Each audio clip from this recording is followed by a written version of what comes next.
The city of Raqqa is considered one of the most important cities in Syria. The city is located on the northeastern bank of the Euphrates River at the edge of Sharqiya Syria, a term used to describe eastern Syria.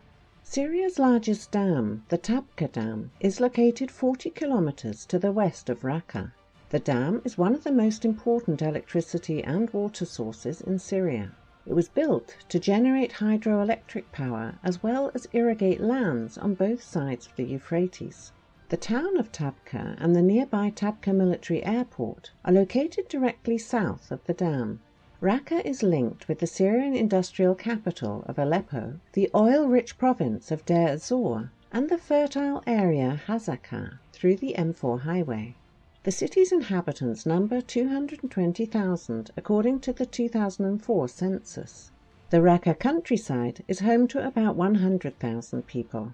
The strategic importance of the city, as well as the nearby Tabqa Dam, turned Raqqa into a target for every faction involved in the war, and all of them have attempted to take control of it. At the beginning of the Syrian crisis, Raqqa was one of the calmest provinces, as it didn't witness any significant protests or violence. Sporadic protests by opposition groups didn't exceed 100 protesters at their peak. Thus, Raqqa and its capital became one of the safest provinces, accepting scores of loyalist refugees displaced from Aleppo, Hasakah and Deir ez-Zor, where fierce clashes between pro-government forces and militants took place in 2012. At the end of 2012, Ahrar al-Sham, with the support of Jabhat al-Nusra, the Syrian branch of al-Qaeda, now known as Hayat Tahrir al-Sham, declared its intention to capture the provincial capital of Raqqa and launched a military operation to do so.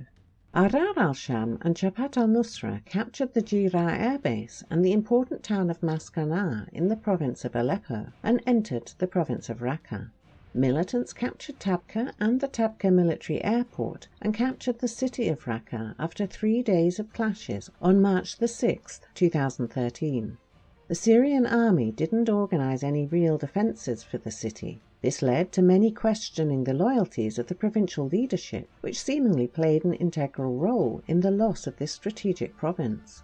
Initially, ISIS activities inside the city were aimed at supporting Ahrar al-Sham and Jabhat al-Nusra in actions against the besieged Syrian army military installations in its vicinity. However, later ISIS began its own operation to recapture Raqqa from Ahrar al-Sham and Jabhat al-Nusra. ISIS declared control over Raqqa in January 2014. Most Ahrar al-Sham and Jabhat al-Nusra militants fled, abandoning the entire city to ISIS. Those who remained either defected to ISIS or were executed.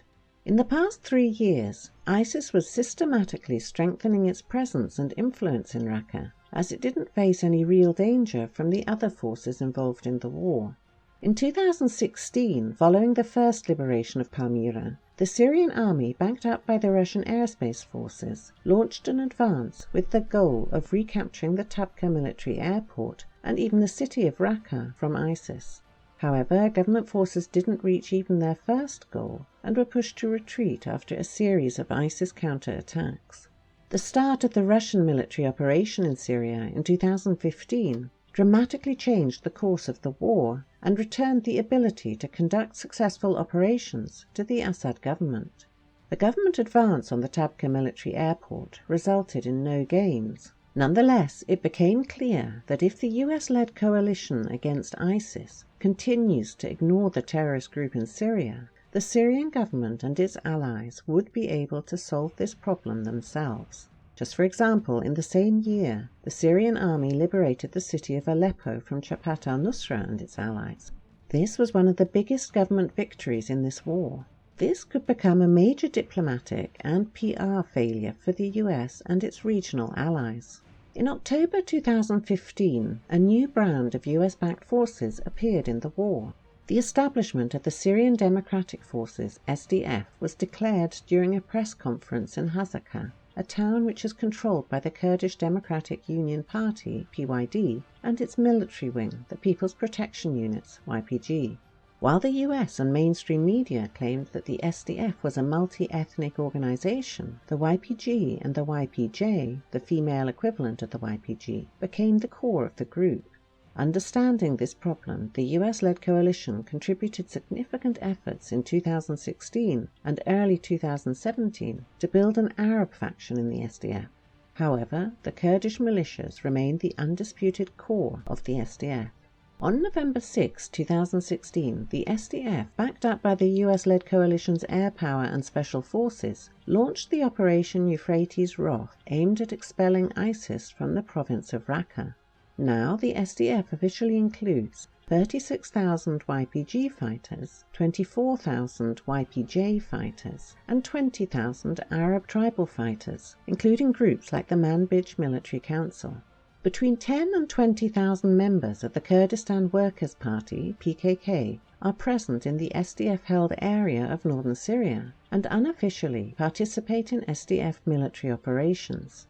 Official representatives of the PYD and the YPG have repeatedly denied this fact because it could negatively impact US-Turkish relations. Official recognition of this fact would also supply Ankara with a pretext to launch a military operation against the SDF. Turkey and a number of other nations describe the PKK as a terrorist group. The Turkish leadership insists that the YPG is just a branch of the PKK. However, this doesn't stop Ankara from conducting military strikes on YPG targets along the Turkish-Syrian border. The United States have been pushed into increasing their military activity along the border and at the contact line between the SDF and pro-Turkish militants in the province of Aleppo to prevent possible full-scale Turkish military operations against the SDF-YPG in northern Syria. Thus, US troops act as a buffer force between Turkey and the SDF. The SDF advance in the Raqqa countryside is ongoing amid immense fire support from the US coalition's warplanes, attack helicopters and artillery. The US also expanded a few airfields inside Syria. They are used for delivering supplies to the SDF and as forward bases for US attack helicopters. The US, French and German Special Operations Forces also play an important role in supporting the SDF on the ground. The US Marine Corps provides artillery support for SDF operations around Raqqa.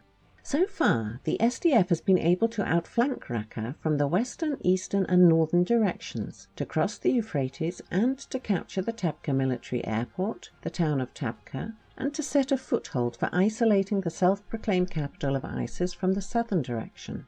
From its side, ISIS began preparing for the Battle of Raqqa when the coalition announced the Raqqa operation in 2016. Since the beginning, it was clear that ISIS was not intending to defend numerous villages in the Raqqa countryside. Rather, ISIS implemented a mobile defense approach. ISIS units were retreating under pressure from the SDF and the US-led coalition from small villages and were counter-attacking relying on technicals and vehicle-borne improvised explosive devices, VBIDs. The goal of this strategy was, and is, to deliver maximum possible damage to SDF manpower and military equipment, instead of attempting to defend small settlements with no strategic value. Tabqa, the Tabqa military airbase and the Tabqa Dam were the only locations that ISIS had attempted to defend because of their strategic value. Controlling these sites gives US-backed forces a foothold on the southern bank of the Euphrates, west of Tabqa. At the end of 2016, ISIS started setting up a series of fortifications inside and around Raqqa, constructing a high berm and a trench that encircles the city in its entirety.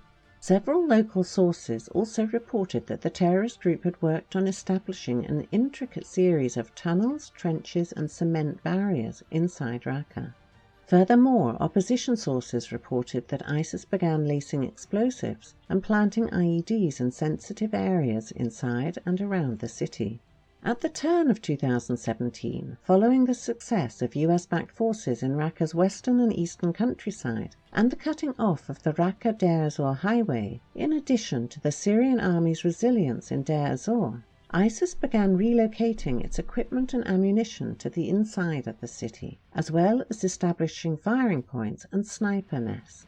The terrorist group has also been relocating its most experienced fighters to the city. According to various sources, ISIS has between 5,000 and 10,000 fighters in Raqqa. Also, its most effective armament, including TOW and Fagot missiles, smuggled from Idlib. ISIS also has stocked weapons, such as the RPG-29 and Osa M79 for the Battle of Raqqa. Dozens of tanks and armoured vehicles have been deployed inside the city. The group is actively manufacturing various kinds of VBIDs using their stock of explosives. Military planning, a motivated infantry, and sophisticated use of VBIDs are the key strong features of ISIS forces. The current goal of the US-led forces is to seize control of the Raqqa countryside, thus increasing the pressure on the terrorist group from the northern and western direction. It's expected that the US-led coalition and its allies on the ground will attempt to repeat a Mosul-like operation. However, there is a difference. US-backed forces could leave an escape route for ISIS members south of Raqqa. This could allow the resistance of ISIS members inside the city to ease.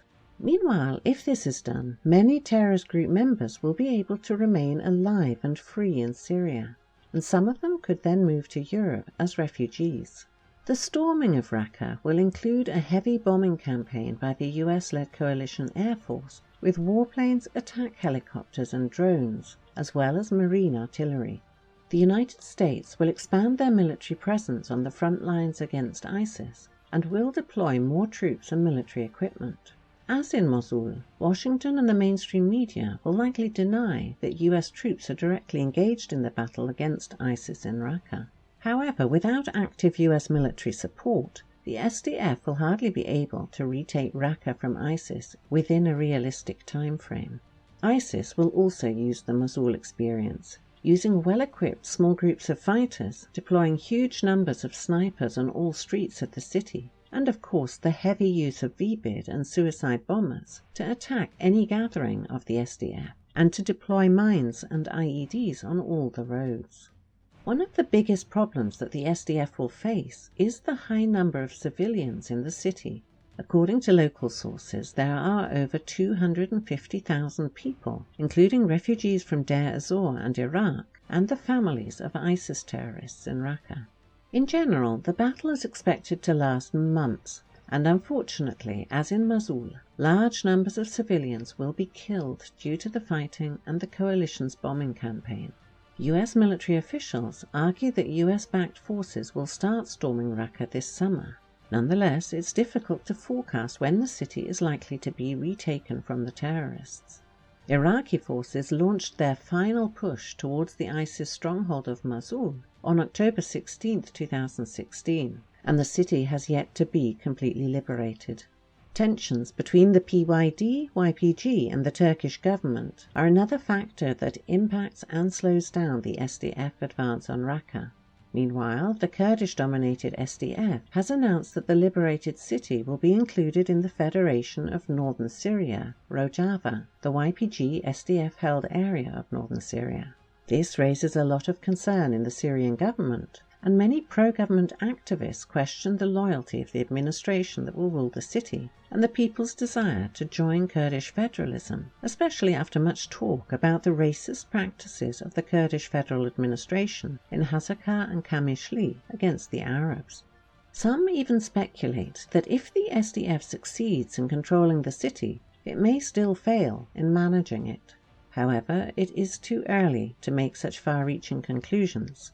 The liberation of Raqqa is an important part of the broader effort aimed at expelling ISIS terrorists from Syria and Iraq. All sides do agree on this point.